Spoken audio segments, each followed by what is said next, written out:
Boris Johnson is understood to have had a birthday party on the 19th of June 2020, just 9 days after encouraging the rest of us to show restraint and respect the rules. Around 30 people gathered in the Cabinet office to sing happy birthday, to eat cake during a celebration organised by the Prime Minister's wife, Carrie Johnson. The Transport Minister, Grant Shapps, is joining us now. Good morning, Mr Shapps. Good morning. I have to say... the highway code, then. Well, we'll come back to that. I have to say, Grant, you have been somebody who has been very willing to come on and defend the government, often in the most difficult circumstances when others of your colleagues were unwilling to do so. And I think you've won respect from that. You were on this programme just before Christmas, and this is what you told us then. I couldn't see my dad last year because he was in hospital and I was sticking to the rules. I wasn't sure I'd ever see my dad again. In fact, we thought we wouldn't and didn't see him for 4 months. What did you think? I've got no sympathy with people who have parties.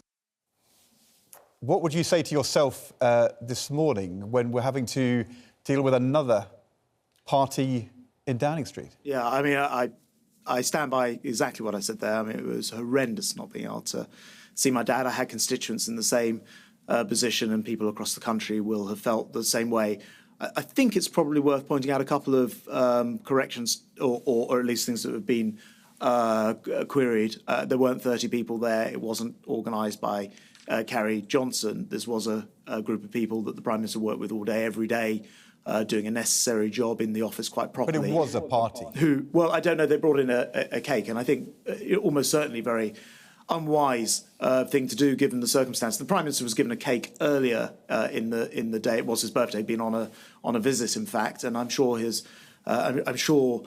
staff thought that they were being kind. But you know, you've heard what I've said about it before. And I agree totally with what you said. Because I mean, I think what you've done coming out and saying those things was right and robust.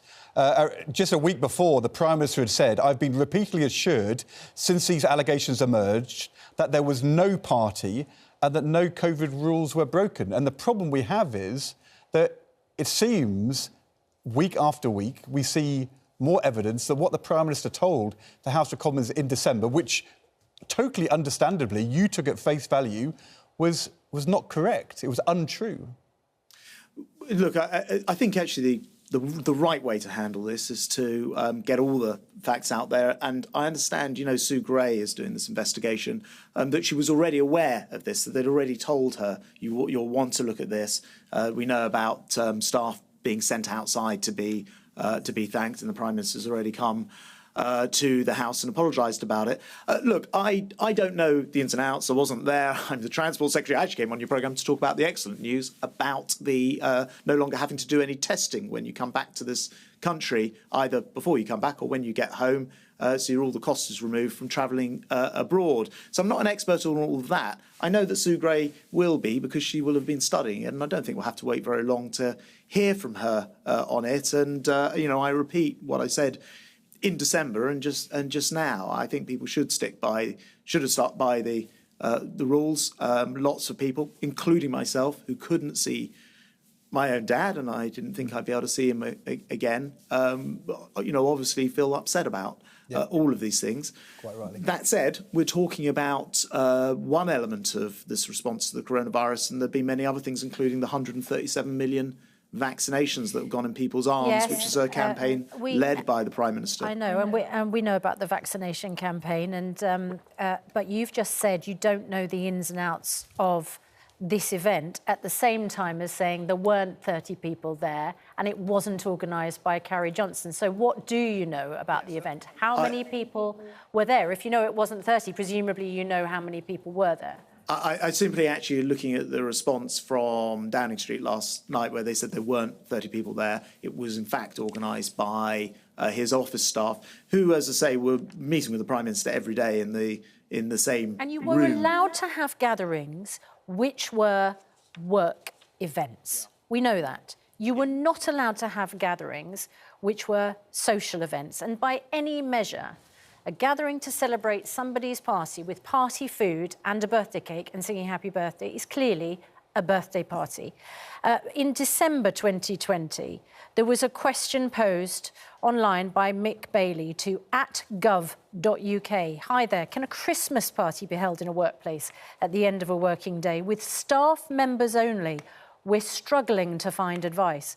Gov.uk replies, this is the official government account clarifying the rules. Hi Mick, although there are exemptions for work purposes, you must not have a work Christmas lunch or party where that is a primarily social activity and is not otherwise permitted by the rules in your tier. Now, that was in December. The rules were less restrictive than they were back in June, but it makes very clear, even if you worked with those people, you couldn't have a social event.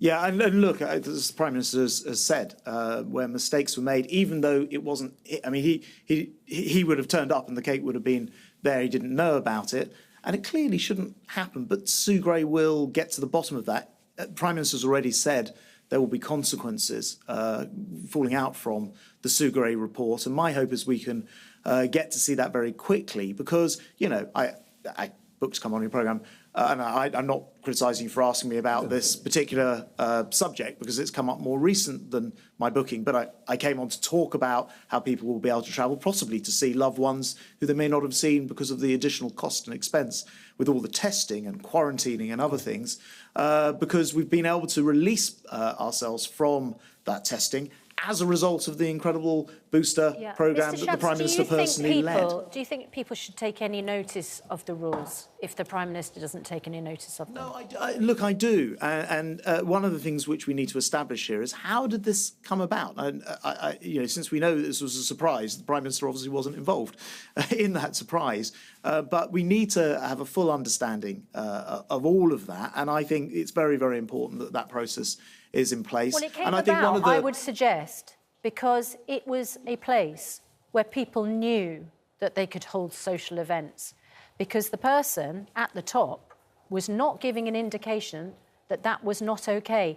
The rest of us all knew that if we breached the rules, there would be serious consequences. And that came from the top. That came from you guys. That came from the legislation. The problem is, it's just a nightmare for Grant because, you know, in good faith, he came on this programme in December, having been told by Number 10 there were no parties. That's what he told us, what the Prime Minister told the House of Commons. If you're a Cabinet Minister, you've got to rely upon what you're told by Number 10 when you go out to do a media interview, or else, I mean, it's impossible to do the job. Isn't that right, Grant? Well, it's kind of you to put my perspective, Ed, but look, I was feeling your pain.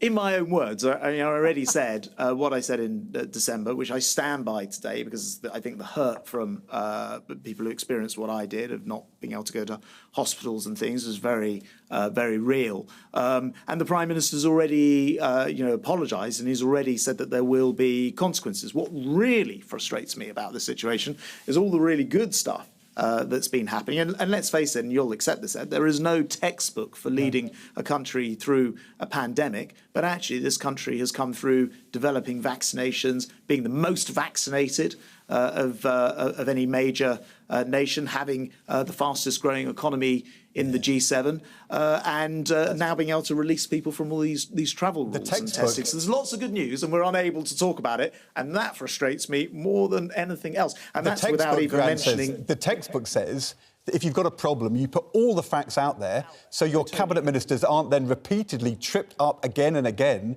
when they are working off what they've been told, and it turns out you didn't put all the facts out there, and therefore there's revelation after revelation. But anyway, look, I think you're right. I think it's quite important that we understand the highway code, isn't it? Yeah, I was going to say one of the frustrations is the drip of these things without it being properly sort of explained or investigated, or rather before the investigation comes out, is very frustrating. Once we've got that, I'll be able to come back on and we'll have a very full picture and people can make their own judgments. The drip was in Number 10's control. They've allowed this to happen. They knew what had happened. Why didn't they just come clean in December? Why put you in this appalling situation time after time? Well, clearly, as the Prime Minister has said, and I'll repeat, mistakes have been made, and I'm not seeking to defend that. The only thing I would say is there have been a lot of things that have been done very well, including life-saving measures like getting these 37 million booster vaccines in people's arms, which means that the UK is the only country in the entire Northern Hemisphere to be getting on top of Omicron. And, you know, unfortunately, because of these other things, we don't get to talk about some of those things which have been incredible achievements for this country. These other things, which are the actions of your own Prime Minister. This isn't a media storm, Minister. These are things that the Prime Minister was doing at a time when everybody else was not doing them. And where mistakes are made, I think it's absolutely right that that is properly set out. And, you know, if that weren't the case, then the Prime Minister wouldn't have asked Sue Gray to do a properly independent report that no one knows, and myself and the Prime Minister included, what that will say. So, and that is a proper independent and transparent approach. I think that's absolutely the right way to go about these things. I know you keep emphasising the word independent. Sue Gray's boss is the Prime Minister. But well, no, that's a misunderstanding of the civil service itself. Sue Gray's boss is the cabinet secretary, and I can tell you, because Sue Gray has a ferocious reputation in Whitehall. She is literally one of the most independently minded people, and even the Labour opposition have accepted that. But it's good news that you're lifting travel restrictions, and we appreciate your candour and feel your pain. Thank you, Mr. Shapps, for being with us today. Indeed. Thank you.